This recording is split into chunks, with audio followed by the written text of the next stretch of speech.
Now, I don't know about you, but I always tend to think of Elizabeth Barrett Browning as being, you know, I don't think of her in steam trains. I think that's what I'm about to say.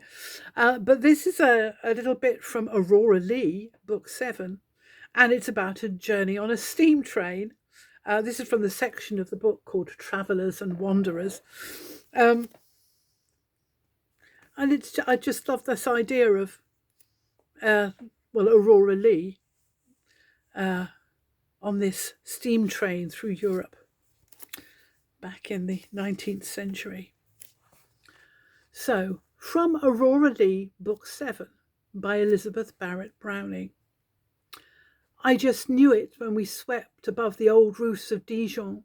Leon dropped a spark into the night, half trodden out unseen, but presently the winding Rhone washed out the moonlight large along his banks, which strained their yielding curves out clear and clean to hold it. Shadow of town and castle blurred upon the hurrying river. Such an air blew thence upon the forehead, half an air and half a water, that I leaned and looked, then turning back on Marian, smiled to mark that she looked only on her child, who slept, his face towards the moon too. So we passed the liberal open country and the close, and shot through tunnels like lightning wedge by great Thor hammers driven through the rock, which quivering through the intestine blackness splits and lets it in at once. The train swept in, a throb with effort, trembling with resolve, the fierce denouncing whistle wailing on and dying off smothered in the shuddering dark, while we, self-awed, drew troubled breath, oppressed as other Titans underneath the pile and nightmare of the mountains, out at last to catch the dawn afloat upon the land.